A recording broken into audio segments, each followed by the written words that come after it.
Hello everybody, my name is Landon and welcome back to another video. Today has been a long-awaited one. I've been wanting to do this one for a while, and I'm making this video out to Edward Lorne, the person who absolutely despises this book. I love this book. It's called Dreamcatcher, Stephen King's Dreamcatcher. Now, Dreamcatcher was one of the books, it was actually, I read it with Cell. I read both of these books together. I read this one and then I read Dreamcatcher. And Cell is actually, as he says, is in the trilogy of garbage Stephen King novels. Dreamcatcher's in there, Cell is in there, and I believe From a Buick 8 was the other one. I'll have to agree with him on the Cell. I didn't really like Cell, but I feel like he could have gone a little easier on From a Buick 8. Yes, the ending was a little weird, but anyway, we're not talking about those books. We're talking about Dreamcatcher. If you guys don't know, Dreamcatcher is my third favorite Stephen King novel, but I treat it like it's my first. The Girl Who Loved Tom Gordon is my first place, and second place is Salem's Lot. But Dreamcatcher is third, but I treat it like it's my first because I have a first edition that somebody gave to me. It's one of two of my first editions. I have a first edition Black House, but Dreamcatcher is my only other first edition besides that, and it meant so much to me when my friend reached out to me and said, hey, I've got this copy of Dreamcatcher that I don't want. Well, they didn't know that I really loved Dreamcatcher, and when they sent me the picture, I was like, get that in my hands as soon as possible. So I'm gonna be going into why I love this book so much. For one thing, the one big thing for me is that anything in cold weather. I love any story, any horror story specifically that takes place in the winter, winter, what am I saying? In the winter, in the cold, in the Arctic, like The Terror, my favorite novel of all time, The Terror, that took place in the Arctic waters, they got frozen out there. Dreamcatcher takes place at a log cabin and like a military base that's in the middle of a snowstorm. The Dead Zone takes place in the winter for a few scenes. Misery is in the winter, a few scenes as well. But Dreamcatcher, it's winter the entire book. Another thing that I absolutely love about this book are the characters. I love Jonesy, I love Henry, I love Pete, and I love Beaver. Actually, where did I put them? Hold on. I should start wearing these more in my videos. I based my glasses that I have off Beaver from Dreamcatcher. That shows how much I love this novel. These glasses were based on Beaver the character. If you guys have seen the movie, then these glasses will make sense to you. There's a really big glare on the glasses, so I'm not going to wear them for this video. I'll try and figure that out later, but maybe I'll bring those back.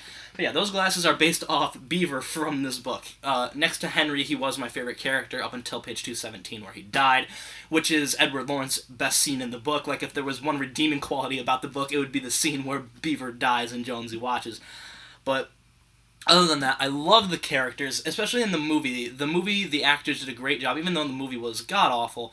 Well, not god-awful, the ending was god-awful. Everything before that was par, but Beaver, Jason Lee did a great job with Beaver. He's usually a funny man, but he had to take on a serious role of a friend of three others, and he had, like, when the death scene came around, Jonesy, Damian Lewis, did a great job of showing his emotions while Beaver died. Henry and Pete were portrayed by my two favorite actors of all time, Thomas Jane and Timothy Olyphant. Thomas Jane being my number one and Timothy Olyphant being my number two, so that was another huge redeeming quality about the movie, is that I love Thomas Jane and love Timothy Olyphant. And when I read this book, I didn't see the movie, but when I go back and read this book again, I will be seeing them as Thomas Jane, Timothy Olyphant, Damian Lewis, and Jason Lee. Another great part about this book that I love is not the characters, the villains. There's something about Mr. Gray and the Ass Weasels that I just love. I'm a huge sci-fi fan. I love Alien. It's my third favorite movie of all time, Alien. And the Ass Weasels are pretty similar. They grow inside of you and they come out of your butt, but instead of like a chest burster, they come out of your butt. That's why they're called the Ass Weasel. And another great thing tied in with the Ass Weasels is Rick McCarthy's character. What I love about his character is that he doesn't know that he's carrying what he's carrying. He's the vessel for the evil, but he doesn't know it. And that's another great mystery that's set up in the book, is what happened to Rick McCarthy. He was definitely in space at one point and kidnapped, but he doesn't remember what exactly happened. How did they get the embryo into him? We do see the dog later on in the novel and in the movie, eats like the embryo, like the dog eats the embryo and then it goes into him and grows. But how did Rick McCarthy and the lady that he was with exactly get that embryo into his body? That's a great thing that I love about Rick McCarthy, Mr. Gray, and the Ass Weasels. What's great about Mr. Gray is that Jonesy, one of the main four friends, is actually... He gets fused together with Mr. Gray, and now one of the best friends of the three others is actually the enemy, so that's another great thing that I love that Stephen King did. And let's talk about Kurtz. Colonel Kurtz and Owen, his sidekick, who actually is a good guy, but we don't know that until later. Colonel Kurtz is the head of the operation that's supposed to get the aliens, out of there. And it's his last year on the job, and he's kind of going cuckoo. And when Henry arrives at the camp and meets Owen, and, he gets the people to run away, because he, mentally tells all of them, oh, the Colonel's gonna kill all of you, you guys have to run, and a lot of them get away. That really pisses off Colonel Kurtz, and Owen and Henry eventually run away, and because they did that, Colonel Kurtz is now a huge enemy as well, and he is trying to go out to kill Henry and Owen. And in the end of the book, we see that Owen kills Owen kills Kurtz, but Kurtz also kills Owen. And there's a few other characters in the book that weren't in the movie, but they were in the book. They were a few of Colonel Kurtz's sidekicks, a few the privates, I think, or something like that. I can't exactly remember their names because they weren't that big of characters.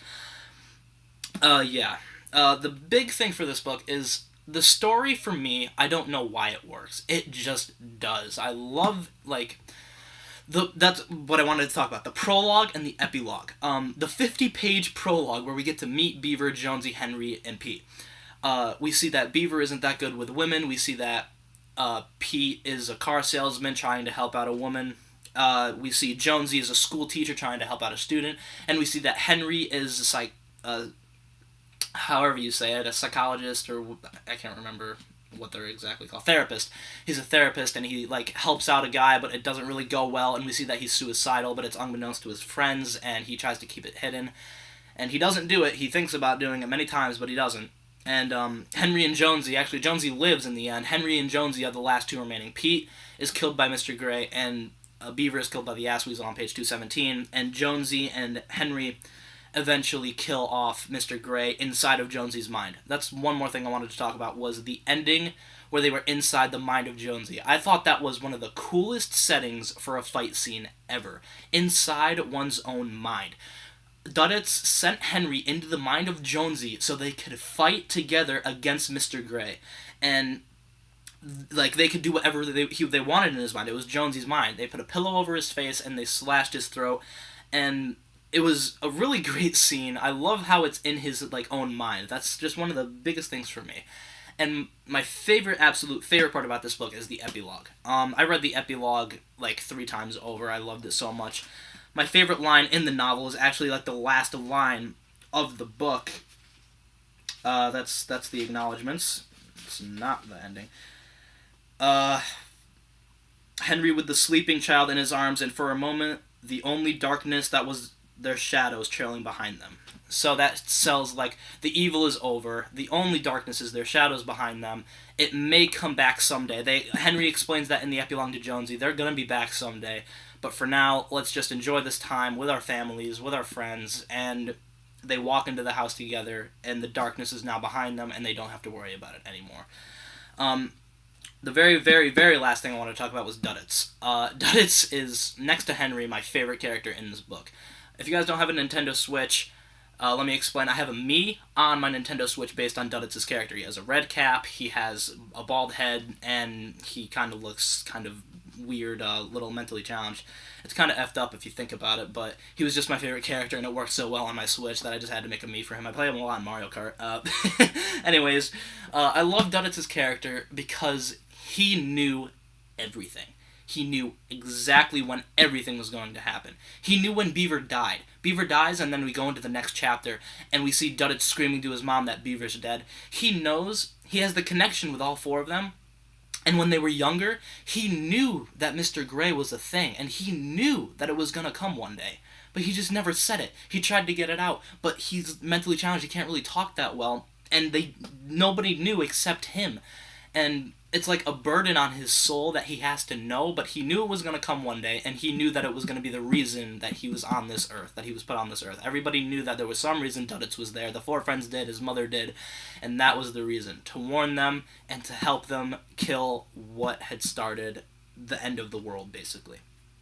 And I love Duddits. Duddits is my favorite character in this novel, right next to Henry. And that's Dreamcatcher. I know a lot of people hate this book for one reason, because there's a lot of pain in this book. There's a lot of pain and suffering in this book. But if you look past that, look toward the characters, look toward the story, and don't pay attention to any of the bad guys like the ass weasels and stuff like that and their grotesque figures, it's really a good novel. I know a lot of you guys are not going to agree with me that this novel is good. Like 90% of you are going to say it's awful. I was on a live stream last night. It was one of Edward Lauren's, and we were talking about Dreamcatcher, and at least everybody, almost everybody, I don't even think there was one person besides me who said it was a good novel. Everybody said it was garbage. I don't care. This is my third favorite. I treat it like my first, and it's definitely the book that I'm going to go back to this summer. The first book. I made that a promise to myself. The first book that I'm going to go back to this summer when I reread some of these novels is going to be Dreamcatcher. When I go on my 2-week vacation, this is the book that I'm going to take along with me. Dreamcatcher is literally just my baby. I protect this book with all my heart. If there was a fire in this house, this and The Girl Who Loved Tom Gordon would be the 2 books that I saved. Well, not this copy. It would be this copy. But I also do love the cover art for this one, the cabin and the sun in the background and stuff like that. I love this one too. We see the animals with the red embryo that Mr. Gray put on them. That's another great thing about it. I like the cover arts for them. I really do want like some of the other editions of this book, because some of them are really cool. There's one with like a log cabin, and it looks like it's like brownish gray, and there's one like a deer running through the woods. Not like this deer running through the woods. It's like on like the left side, and he's like howling to the air, and he has the red stuff on his body, and it's like really, it's not like a white forest, it's more like a brown, like not wintered forest yet. But either way, I've been on this for 12 minutes. This is my longest video that I've ever done, and simply for the fact that I just absolutely love this novel. I have so much to say about it, and yeah, that's Dreamcatcher. My third favorite. Treat it like my first. It's my baby. So is The Girl Who Loved Tom Gordon. I'm going to talk about The Girl Who Loved Tom Gordon in a later video. But for now, that'll be all. Leave your comments on Dreamcatcher in the comments below.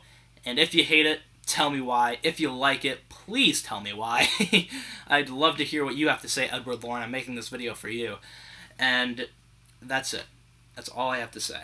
If you guys enjoyed, leave a like, subscribe, hit the bell icon if you're new. And I'll see you guys in the next video.